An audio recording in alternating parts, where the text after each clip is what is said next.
My name is Omine Abu, and I am a water conservation specialist for the City of Glendale Water Services Department. Thank you for joining us this lunch hour to learn about energy and water savings. The City of Glendale Water Services Department and SRP are teaming up to provide you with tips on how to save money, energy, and water at home while promoting comfort and livability. We're very excited about this webinar and glad that you're here with us virtually and enjoying some delicious lunches while you're learning something hopefully new today. Before diving in, let's go over some webinar logistics. All attendees are muted and the class will be recorded. The recording will be made available on the city's water conservation website and YouTube channel in about a week. You can type your questions and comments in the Q&A section and we will read and respond to them throughout the webinar. The webinar is scheduled to be 1 hour long and will aim to stay on track as we want to be respectful of your time. If you should experience any significant technical difficulties, please contact Ann Staley via email or phone.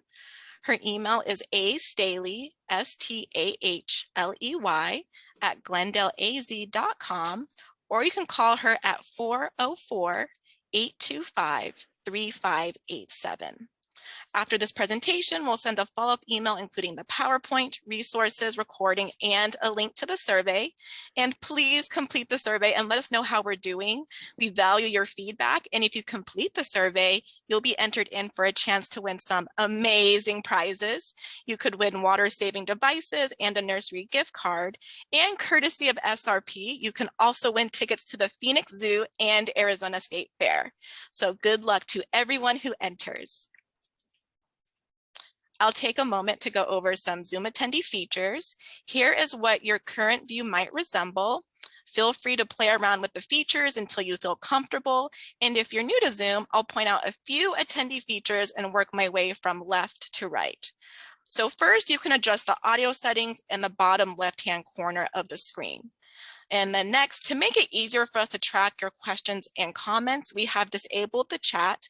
So please use the Q&A button to send any questions or comments to us. And lastly, you can enlarge the presentation view by clicking and dragging the gray vertical bar located in between the presenter and the presentation slide. And I will hand this off to Ann for our first poll question. Hello, everyone. You can hear me, but you can't see me, and I'm about to load up our first poll. So we have a question for everybody. These are anonymous. So question number 1, which city are you joining us from? There are a couple of options here. If you don't see your option in the list, we also have other as a category. But we're interested in learning where everybody is joining us from. And in a moment here, we'll share the results.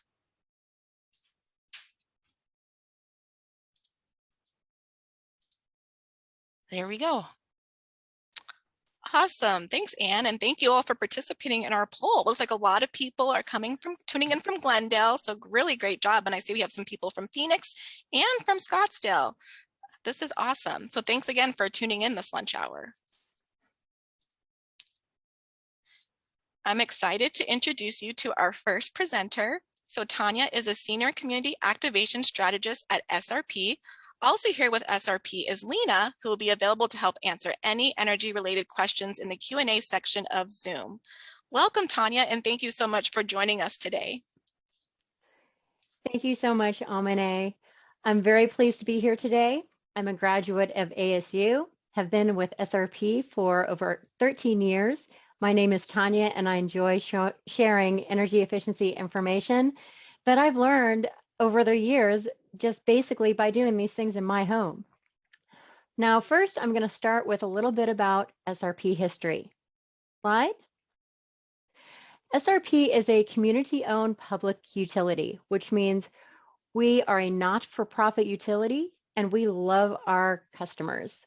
SRP community ties go back many, many years, all the way back to 1902 as a matter of fact, as a part of the Federal Reclamation Act. A group of Valley farmers put their land up as collateral and asked for their help in building the dams and canal system that we have today. And there's about 131 miles of that canal system, which is really, really awesome for recreation, by the way. So please do check out our canals page. That's srpnet.com/canals. And 1 year after the Roosevelt Dam was built, Arizona became a state. Today, our board is still a group of Valley farmers with SRP customers' best interest at heart of every decision made. The book you see pictured here is available for free download at srpnet.com/history. Now, we're going to talk about how to make your home a more efficient home. We'll explore some different products, actions that can also help save money on your bills and make you more comfortable at home. I'll also review some programs, offers, and rebates that are available for SRP customers. And now we're going to start with lighting. Slide. Now, lighting has changed a bit over the years, and shopping for light bulbs has gotten a little daunting as there are many options to choose from. The good news is that many of these options are in fact LEDs, light emitting diodes, that use about 75% less energy and are far cooler than their incandescent counterparts, which were phased out in 2012, primarily because while Thomas Edison had a bright idea with light bulbs, only 5% of that energy was creating light. The other 95% was wasted heat, something we sure don't need more of in Arizona. SRP discounts LEDs, and those can be found on srpmarketplace.com. While shopping for light bulbs, keep a couple of these things in mind when selecting the best light for your home. First, look for the lighting facts. There are a couple of different examples shown here. Yes, it looks very similar to the nutrition facts for food, and that's by design, primarily so that people know what they're looking at is the contents in the box. And so the lighting fact details are the nutrition facts for light bulbs, if you will. Now, once you identify the label, look for the lumen, and that's going to be the actual light output. There's an easy watt to lumen comparison shown right here underneath that first lighting facts on the left. And many packages do have the wattage equivalent on the front for easy selection. The next piece of information you're looking for is the color, which is actually shown by the Kelvin temperature. It's not actually the heat being produced, but it's the color appearance, slide, or hue of that light bulb. Now, here's a different look at the Kelvin temperature broken down a little bit more. Now, the primary colors that are available for residential are the warm white, which is going to be the 2700K. That's more on the left-hand side of the screen. The cool white at the 3000K, or the cooler blue or daylight measuring at 5000K. Now, there's no right or wrong to this light appearance. Rather, just keep the same color in each room or lighting situation.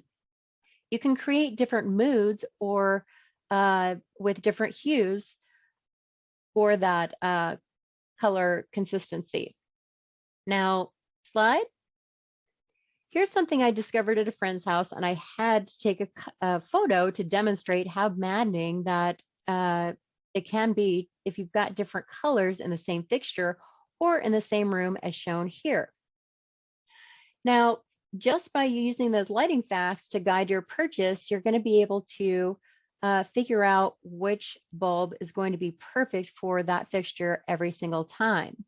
Now, LEDs do come in various shapes and wattages to take care of any lighting need in the home.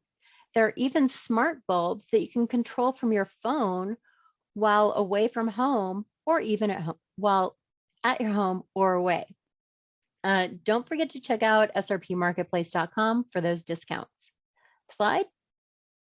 Now, I don't know how many still have the CFL, the compact fluorescent lights at home. I know I do.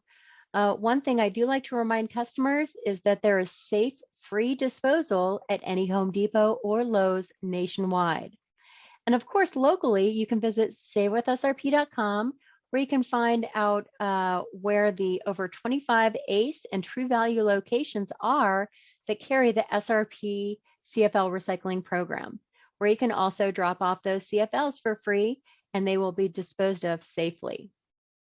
The reason we want you to dispose of them safely is because each CFL has a minute amount of mercury in them, and we don't want those going to our landfill with potential to get in the groundwater.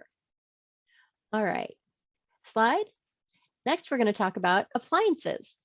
When shopping for LEDs, electronics, or appliances, look for the Energy Star logo. It's a system that's overseen by a third party that tests all of the appliances with similar bells and whistles to make sure that that estimated energy use per year is accurate. Now, finding something with that Energy Star logo on it means that that item is going to be far more efficient than the item that might not have that Energy Star logo on it. If you can't find the energy guide, that yellow guide that's here on the left-hand side of the screen, ask an associate. It might very well be available electronically. The great news is when you buy an Energy Star appliance, you're not only saving energy, but you're probably saving water as well. More about that later, but more information on how to slay some energy vampires. Slide. All right. Energy vampires are those electric items that when you turn them off, they're still consuming energy.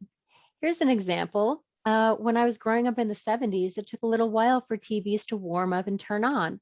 Now they turn on just like that because they are always on. It's called residual energy. And it just basically makes it so that those items turn on instantly. Other culprits are cell phone chargers, and frankly, any device that you might be charging at home, even when it's not plugged into your device, these charging cords are consuming energy. You can actually touch the plug to see if it's warm, and that definitely will confirm that it's using some energy. Here are two different ways that you can make sure that this is not happening in your home.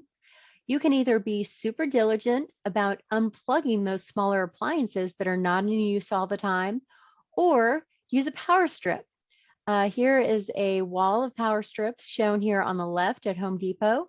And this photo on the right is a very inexpensive power strip that you can actually turn into a charging station at home. If you've got more than a couple of charging devices or charge devices, make that charging station. If you've got kiddos, let them decorate it with perhaps some colored Sharpies or even like some of that fun duct tape. So they actually want to use it, but keep all those charging cords plugged in and hit that power button when you're done using them. All right, slide. Okay, insulation provides a line of defense between attic temperatures and the comfort of your living space. The effectiveness of insulation material is measured in R values, and typically the higher the R value, the more effective the material is going to be at reducing heat transfer. Increasing the amount of insulation in your attic will improve your comfort. Make it so your AC runs less often, which will also mean a smaller bill. For more details about SRP's standalone program where customers can get up to $600 rebate for adding insulation, please see savewithsrp.com. And if you could please press play on this video, I want everyone to focus on that right-hand side, which is going to show you the difference between well done and poorly done insulation. The cell on the left is going to be the well done, and the one on the right is going to be poorly done. Now you can see in just a few seconds time, that temperature raised over 20 degrees. And the same thing is going to happen in your home. So adding insulation can definitely improve your comfort and your bill. Add some insulation. All right, slide.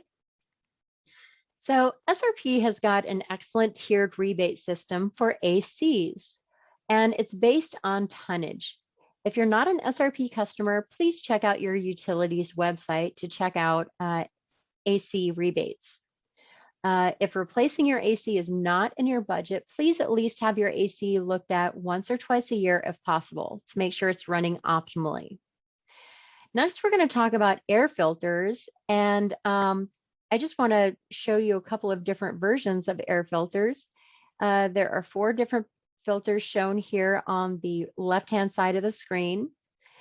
Now, the one all the way on the left is spun fiberglass. It is the most porous of the 4 air filters, and we don't recommend it. The one SRP does like is the next over from the left. It is a mid-grade pleated filter. Now, it is porous enough to allow adequate airflow through. However, it's less porous than the spun fiberglass, allowing it to catch those fine dirt and allergens that are in our Arizona air. Now, Home Depot and Lowe's have got a 3-pack for under $10. And I like to point out that despite it saying on the package that you should change it every 3 months, oh no, please change it every month, every 30 days, no matter what. Well, except in the winter when you're not using it as much. It's primarily for those hot summer months when you're using your AC every single day. And then these last 2 air filters here, don't be fooled by those words high performance, because when you see the words high performance on packaging, that means not only are you going to pay a higher bill at the store in cost, but then you're also going to pay a higher energy bill at home because you're using a denser air filter. You can actually see that these last 2 in the first picture are not only are the pleats closer together, but the fabric is actually a thicker, denser fabric. So it's going to make your AC work very hard to draw that air up to condition it. So, and then this final picture here on the right is just another shot of that mid-grade pleated, just a little bit bigger. So those pleats are spread out a little bit more, and it's going to let that air flow through while catching those fine dirt and allergens. All right, slide. Now, here's an example of a package that I picked up at Home Depot. It is that 3-pack for under $10 that I spoke of. But like I said, change it every 30 days, not every 90 days. And there's also a side-by-side example of a dirty versus clean new filter. One way to buy yourself some time, if you come to that 30-day mark and you don't have a fresh filter in your closet, vacuum the current one out, and that will buy you a little time to get to the store to purchase a new filter. That is not the solution. That is just to buy you some time. I like to date my filters as well, and just so I'm thinking about it all the time. Another thing that you can do if you've got a smart thermostat is you can set a reminder for every 30 days. Slide. All right, now that we're talking about thermostats, there are a couple of different options out there for thermostats as well. The first one would be the standard on-off, which would not be ideal for utility price plans. Now, the programmable can be programmed to be on only certain times of the day and at certain temperatures. This is a really good one for on and off peak price utility price plans. And for more about price plans, please check SRP's website or your utility website to learn more about those price plans and how much you can save on them. Now, SRP's 2 time of day plans, if you try them and don't see savings after 90 days, you can contact SRP to put you back on the basic plan, but and we'll also refund the difference that you might have overspent. And then back to thermostats. So smart thermostat is another version of thermostat that you can actually not only control from your phone, so you can also look at your temperature and your usage while you're away from your home. SRP and many utilities also have got rebates for these smart thermostats. Now, all you need to do is go to savewithsrp.com to find out more about SRP's Bring Your Own Thermostat rebate. It's a rebate for $50 for up to 2 smart thermostats in the home. And you can also find these thermostats on srpmarketplace.com. With the holidays right around the corner, don't forget to check brick and mortar as well as SRP Marketplace for really special pricing for these smart thermostats. So you can discover all that on SRP Marketplace as well as your favorite hardware store. One thing that I do want to point out for the smart thermostats, you do need Wi-Fi for these to function. There are a couple of smart thermostat options that don't need Wi-Fi, but you also won't be connected to your phone without it. All right. All right, slide. All right. Now, this is one of my favorite go-tos for energy savings. If you don't have a pool in your backyard, your water heater is going to be your second largest energy consumer of energy. Now, here's an example of a manual timer. There are also digital timers as well, but you can also completely use this manual one. And they're about $80 wherever you shop for hardware. You can also find them on Amazon. The great thing about these is you can set them to be on only when you need them. I've got mine on for a few hours in the morning and a few hours in the evening. It's off all day while I'm at work. It's also off all night while I'm sleeping. And if I do have a house full of people, I can override that timer and have it just be on, but I flip it back to the timer for optimum savings. Slide. All right, shade is good. And I will walk a mile in the summertime to park under a shady tree in the parking lot. And SRP has got a really fantastic shade tree program. Now, for those of you that are SRP customers, we'll be putting some new dates for our shade tree webinars on our website, savewithsrp.com, starting right after the first of the year. So just keep on checking back until we've got some new dates listed. Pictured on this slide are a couple of versions of the trees that we're offering. One is the Palo Verde that's got those pretty orange or yellow flowers. And then we've also got the desert willow. This is my fave with those pretty pink orchid-like flowers. Just fantastic for those birds and bees. All right, slide. Here are a couple of other different ways to shade your home. On the side, on this left side is a roller down version of the shade screen. On the middle and right-hand side are shade screens that are actually mounted to your home. If you have new or rebuilt shade screens, SRP will offer 80 cents per square foot rebate for those new and rebuilt shade screens. Just have a licensed contractor build them and then install them on your home. You can also DIY shade screens.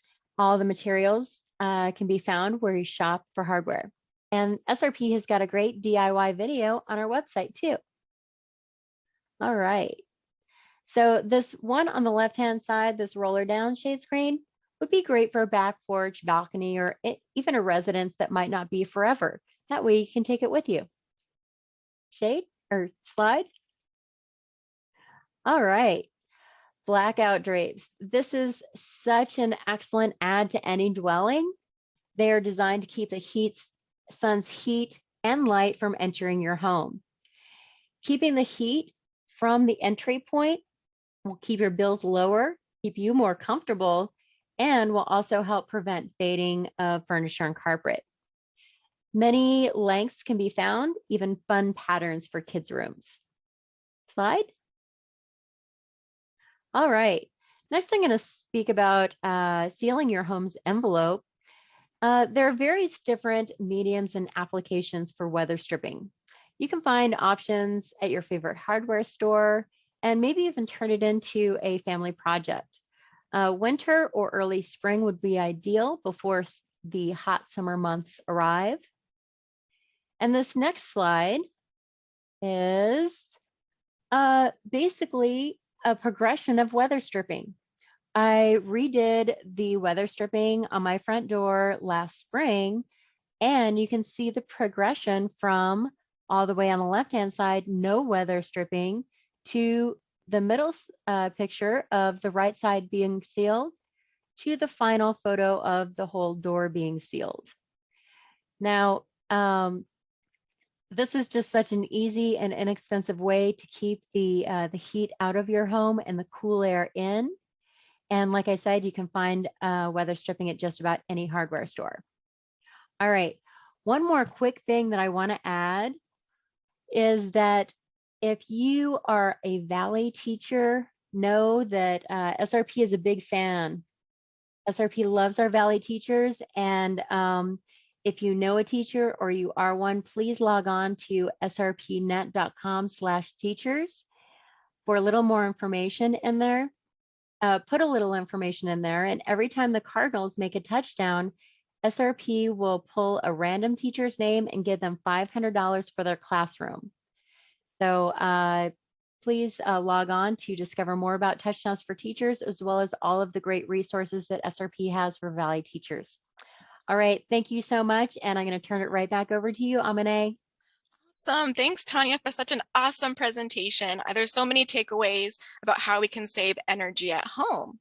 And so before I begin my part of the presentation, it's time for our second poll question. And take it away.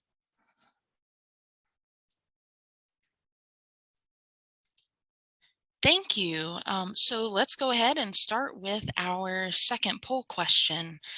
Which rebate programs does SRP offer customers? Air conditioning or duct repair sealing, insulation, new and rebuilt shade screens, smart thermostats, free shade trees, or all of the above?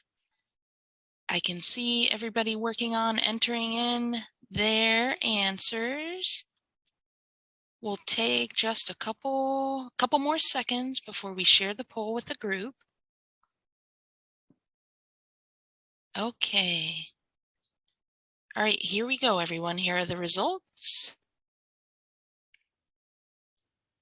Awesome. Thanks, Anne. And so the winning or the answer to this question is all of the above. So SRP has all these amazing rebate programs that they offer to its customers. Thank you. All right, so time to save with Glendale. So in Glendale, we have some awesome public art. In this first slide that I'm showing to you all is a statue called The Irrigators by artist Deb Gessner. And I thought it was appropriate since we are talking about water after all. And it celebrates Glendale's roots in agriculture and pays tribute to the importance of irrigation in the development of community. And if you're ever in the area and want to see this statue in person, this statue is located outside the north entrance at the Glendale Main Library. A little fun fact to add is that this feature used to be a water fountain, but was since transformed into a waterless feature to help save water. And since SRP started with some of their history, Glendale would like to do the same. Over a century ago, on February 25th, the year 1915, the town of Glendale purchased the waterworks property from Floyd Sign for $12,000. And when you take into account inflation, $12,000 back then would be approximately about $300,000 today. The system had 2 wells with a 10,000-gallon elevated wood tank.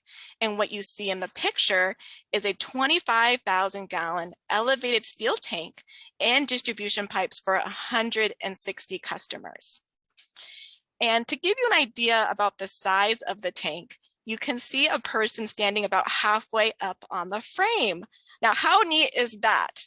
My next word would be about how did he get down from that tower? But very cool that we can put into perspective how tall these water towers can be.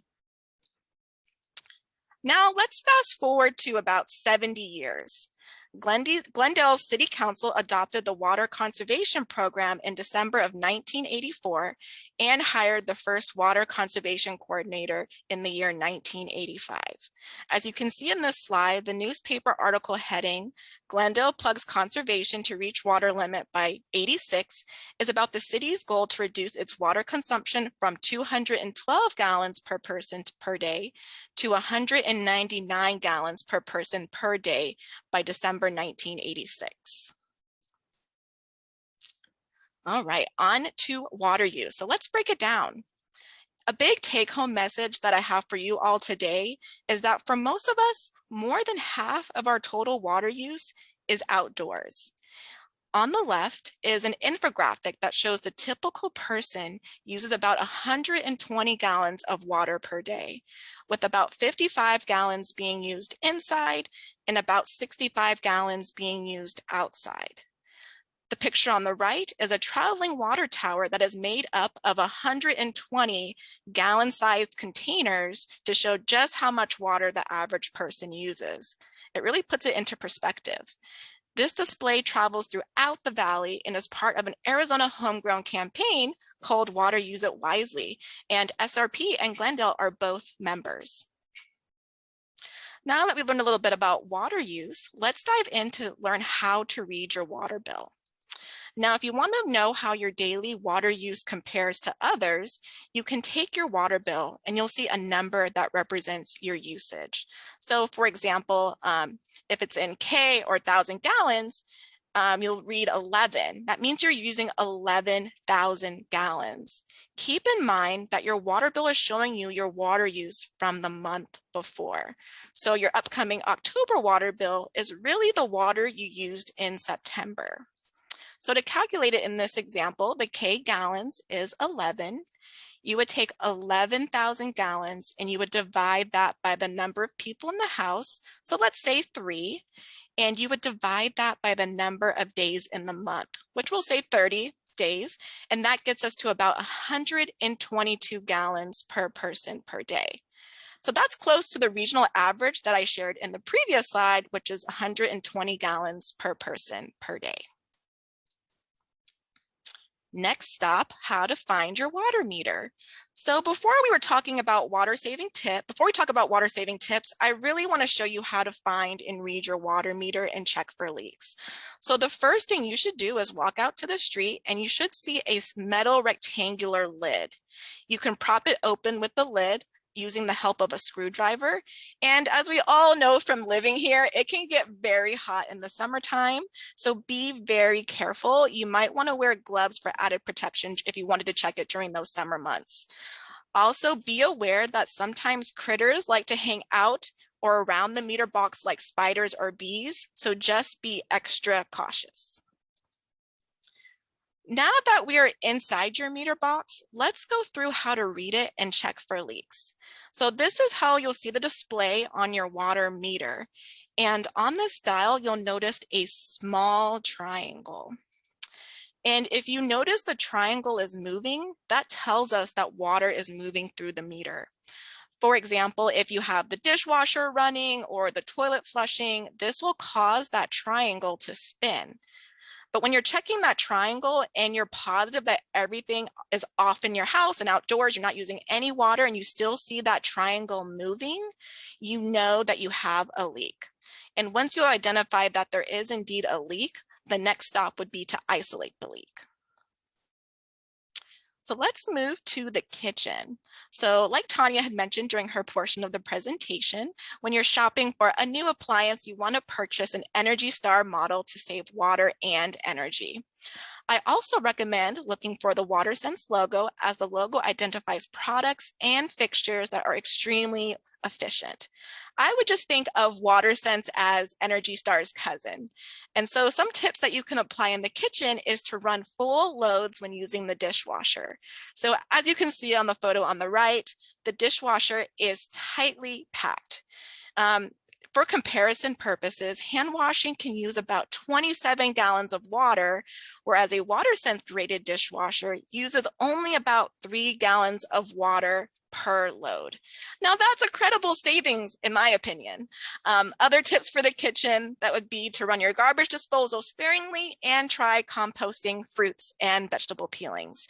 And as cooking for the holidays draw near, remember to refrain from pouring fats, oils, and grease down the drain. They can cause sewer blockages, which can be expensive to fix, and no one wants to deal with that. And lastly, don't forget to check the faucet, dishwasher, and ice maker for leaks.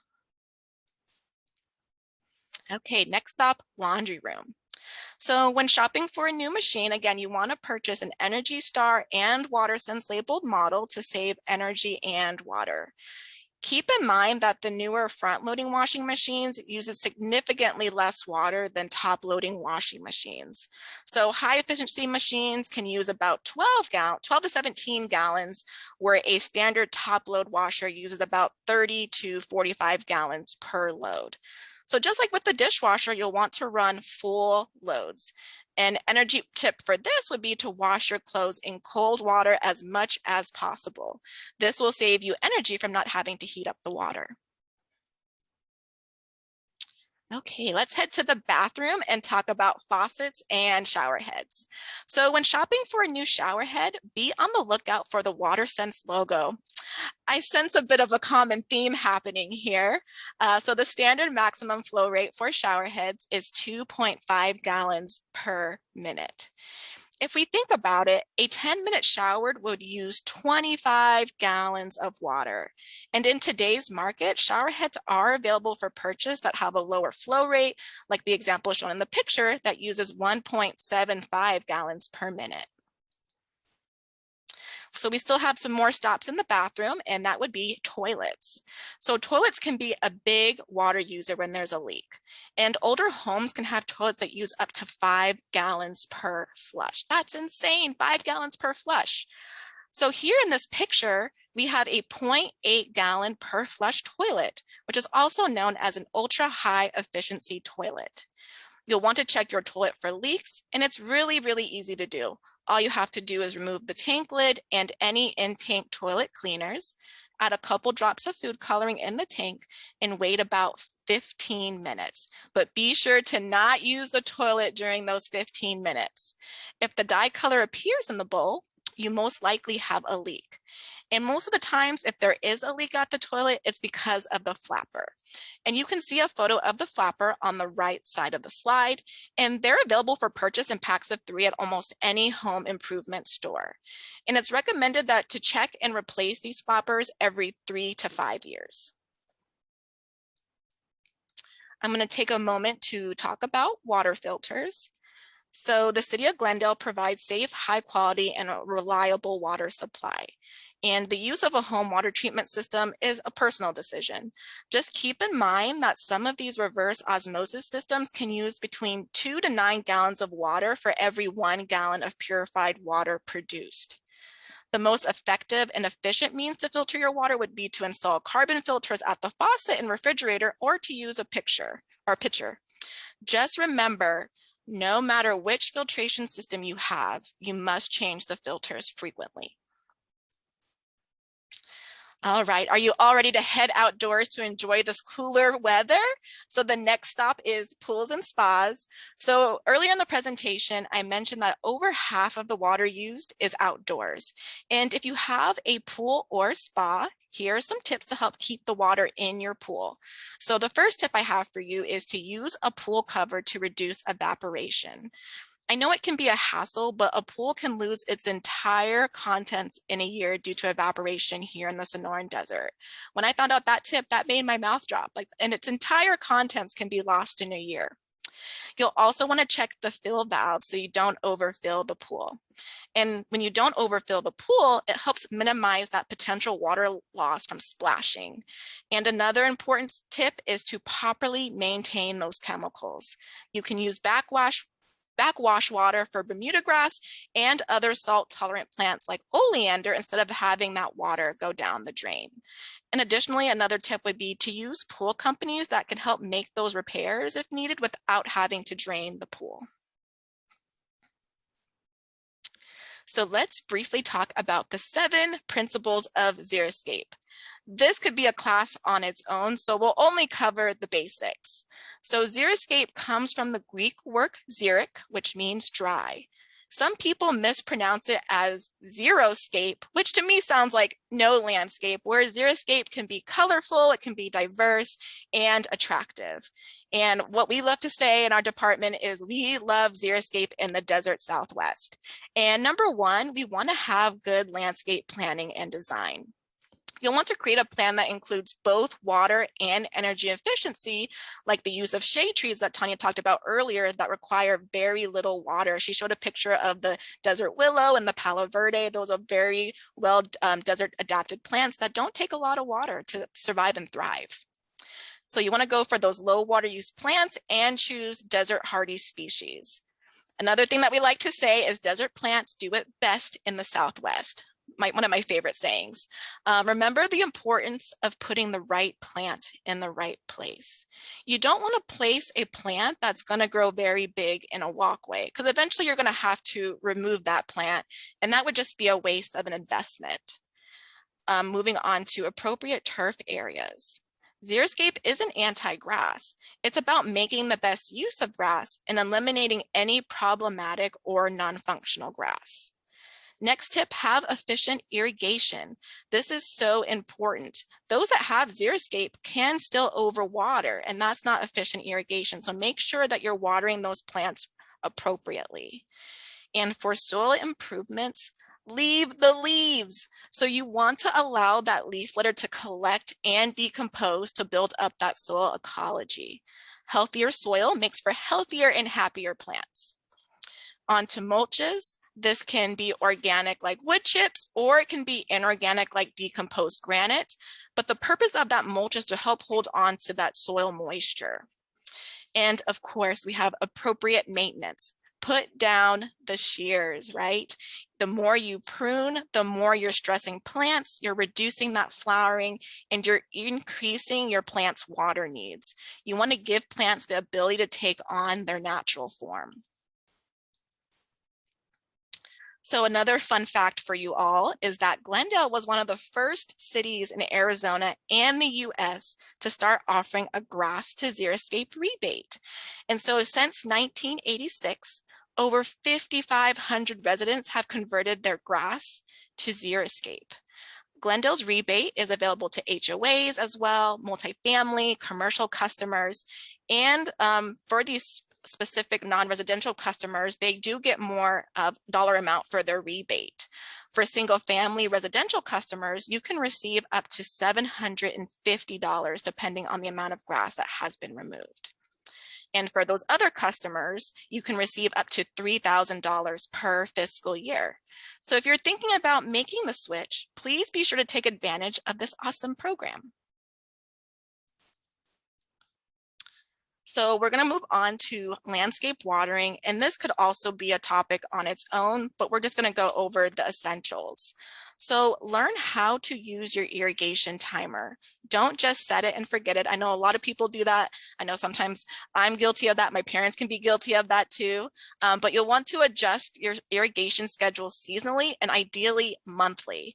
It's important to check the system regularly and to plan for routine maintenance.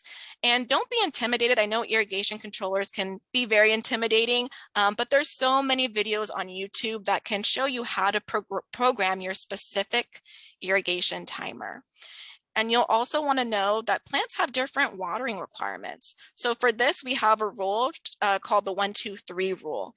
And so when you're watering plants that have watering smaller plants like ground cover, cacti, annuals, you want to water those to a depth of 1 foot. You want to water shrubs to a depth of 2 feet, and you'll want to water trees to a depth of 3 feet. And a lot of times you can use a soil probe or a screwdriver that can kind of help to see, is that water getting through the soil and how deeply is that water getting through? So smart irrigation controllers, they automatically tailor your watering schedule and runtime on sprinklers or drip systems to meet those specific landscape needs. These systems use weather information and site conditions to determine how much water to apply and when to run your irrigation system. Once the smart irrigation controller is installed and programmed, Minimal monitoring is required. Now, who loves the sound of minimal monitoring of your irrigation controller? I know I am a fan. So studies show that most smart controllers can save up to 20% of the water applied by a traditional controller. So it seems like this deal just keeps getting better and better. And this is another option for you all to consider and may better fit your needs. And if you think this is a good option for you, consider making the switch. On to tree watering. So we all know from experience that we live in a very hot climate and trees are an investment. We should always take good care of our trees because they provide so many benefits to us and our communities, especially in the summertime because of the additional shade they provide. It's really critical to give trees that deep but infrequent watering so they can establish a strong root system. And there are watering stakes that you can purchase, or DIYers, if you're feeling a little bit crafty, you can make your own stakes by drilling holes in a section of PVC pipe. You'll then install that stake in the ground, like shown in the picture on the right, around the tree, and then you'll put the water in the stake or the PVC pipe. And this method really helps get that water through the soil profile slowly and deeply, which in turn will help your plants thrive. So the AC condensate. So a tip that you can use here is to place a barrel with a screen cover under the AC condensate line to capture that water. And this water in turn can be used to water your plants or your grass. Every precious drop of water counts, and we want to get the most out of every drop. So rainwater harvesting. So who enjoyed that rainfall over the weekend? I felt like that was such a wonderful surprise. And here I have a quick video of a 210-gallon rainwater tank that is capturing some rain and hail off of a roof. So let's see if this video works.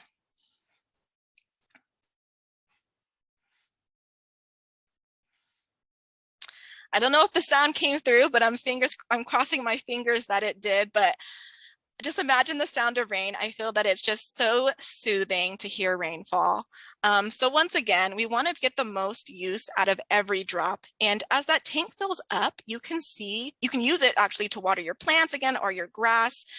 Keep in mind that your rainwater tank should have a lid to prevent mosquitoes from breeding. I'm sure most of you have experienced firsthand on how the mosquitoes have shown no mercy and have been in full force these past few months.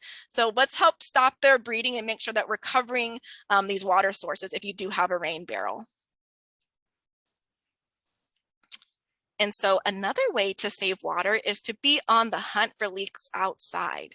So first you'll want to walk your property while your irrigation system is running, and you'll want to do that again several hours afterwards to look for those leaks.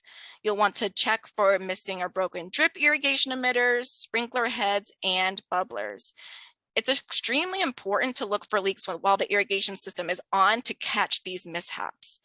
And it's especially important because most of our irrigation systems are running early in the morning or very late in the evening. So most of the time we're not home when it's running. Be sure to inspect your yard for wet spots, small holes or depressions, as these can be signs of an underground water leak. Another tip that I have for you here is you want to check your irrigation valve box for mud or standing water like you've seen in the picture on the far right of the slide. That is another sign that you have a leak. Glendale has a lot of free resources, and so we have this free leak detection publication called the Smart Home Water Guide. And this is an easy step-by-step guide to help you find and fix leaks. This publication is available online and also available in Spanish. But if you're old school like me and you prefer a printed copy, hard copies can be mailed out to Glendale Water customers. And at the end of this presentation, we'll provide information on how you can request a copy. And if you don't live in the city of Glendale and you would like a hard copy, you can check with your local water provider. A couple more publications that I'd like to highlight is we have Landscape Plants for the Arizona Desert, which showcases over 200 low water use plants. In the middle there, we have Landscape Watering by the Numbers, which is a wonderful publication on how to best water your landscape. I highly recommend flipping through it at least once a year to keep the content fresh. The last one is Xeriscape, a publication on designing a landscape that is attractive, energy efficient, and water efficient. And just like with the Smart Home Water Guide that I showed in the previous slide, all publications are available online, and we can also mail these to you too. So if you go to our website at glendaleaz.com/water conservation, there's a tab called Request Publications where you can select which publications you want mailed. And those who might be joining us for the first time, you can view and register for upcoming classes by visiting our website at glendaleaz.com/water conservation and by clicking the green Living Classes tab. We are offering 2 more classes this year. So next up, we have bird-friendly backyard habitats on October 13th. And then the fall finale is growing fruit trees in the desert on October 27th. So both classes take place in the evenings from 5:30 to 7 p.m. All right, and it's time for our final poll question. Thank you, Omine. All right, let's have the last poll launch here. The question says, which programs and resources does Glendale offer its customers? There are a lot of options here. We have a landscape rebate or a landscape consultation or water use calculator, green living class series, free guides, or all of the above. So which one of these programs and resources does Glendale offer its customers? All right, I think everybody has had a chance to poll. We're going to go ahead and share the results. There you go. Awesome. So the answer to this question was all of the above. So we offer all of these free programs and resources. And I just want to do some follow-up logistics here. So after this class, attendees will receive an email of the PowerPoint slides with links and contact information. We value your feedback, and your responses help us in developing future programs. So please take a moment to complete an online survey for us by Monday, October 4th, for a chance to win some of those amazing prizes. And I'd like to give a special thanks again to SRP for donating the tickets to the Arizona State Fair and Phoenix Zoo. The winners will be contacted by October 7th. And we thank you all for joining us in SRP for partnering with us on this webinar.